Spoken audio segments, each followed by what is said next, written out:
కొనుగోలు కేంద్రాల మాటున జరుగుతున్న అక్రమాలపై సాక్షి టీవీ ప్రసారం చేసిన వార్తా కథనం నల్గొండ జిల్లాలో సంచలనంగా మారింది.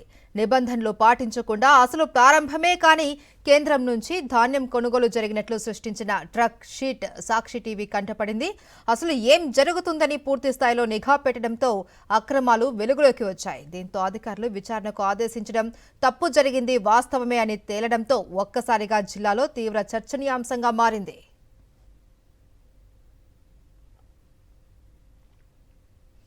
అక్రమాలకు సంబంధించిన నివేదికను ఉన్నతాధికారులకు అందించాము అని, వారి ఆదేశానుసారం చర్యలు ఉంటాయని అంటున్న డీసీఓ పత్యానాయక్తో మా ప్రతినిధి పాసం Ashok Reddy face to face.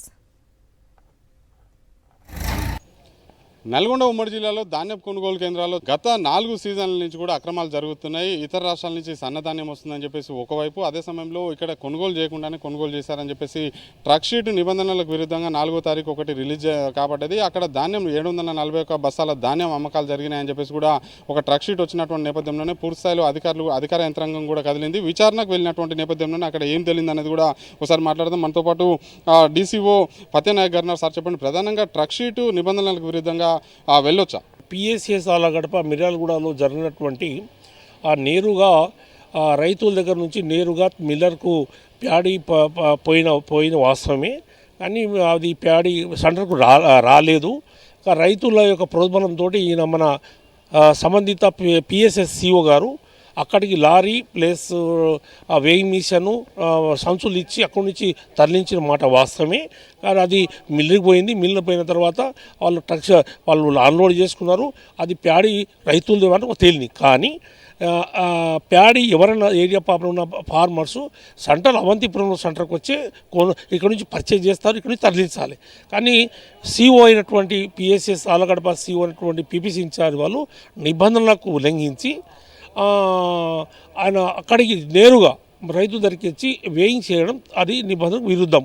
కాబట్టి ఆయన చేసినటువంటి నేను విచారణకు వెళ్ళాను. ఆ విచారణ తేలింది కాబట్టి నా షోకాజ్ ఇవ్వడం జరిగింది.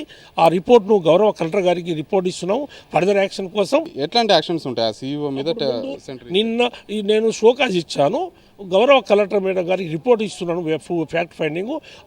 కలెక్టర్ గారి యొక్క ఆదేశాల ప్రకారం ఆయన సస్పెండ్ చేస్తారా లేకపోతే క్రిమినల్ కేసు బుక్ చేస్తారా అనేది మా గవర్నర్ కలెక్టర్ గారి ఆదేశాల మీద ఫర్దర్గా యాక్షన్ తీసుకుంటారు. ఇక్కడ ఎవరైతే అక్రమాలకు పాల్పడ్డటువంటి వ్యక్తులు సైదిరెడ్డి, ఇతను రాజకీయ పార్టీకి సంబంధించి మాజీ సర్పంచ్గా ఉన్నారు. తన వ్యవసాయ పొలం దగ్గర ధాన్యం అమ్ముకోవడం, తేమ శాతం లేకుండా మిల్లుకు తరలించడం, అదే సమయంలో రాష్ట్ర ప్రభుత్వానికి సంబంధించినటువంటి ట్రక్ షీట్ను ఉపయోగించుకోవడం, అధికారులను ఉపయోగించుకోవడం, రాజకీయ పలుకుబడి ఉపయోగించుకోవడం, ఎవరైతే అక్రమాలను వెలుగు తీస్తుంటే బెదిరింపులకు దిగుతున్నటువంటి పరిస్థితి ఉంది. ఒకసారి మనం ఇది చూసుకోవచ్చు. వినోద్ రెడ్డి అంబటి 8328411616 ఇతను అడ్డగోలుగా వాట్సాప్ గ్రూప్లలో మెసేజ్ పెట్టడంతో పాటు ఎవరైతే అక్రమాలకు వెలుగు తీస్తున్నటువంటి సాక్షి విలేకరి మిర్యాలగూడ బాలాజీరావు అని చెప్పేసి కూడా ఇతను మెసేజ్ పెడుతున్నటువంటి పరిస్థితి ఉంది.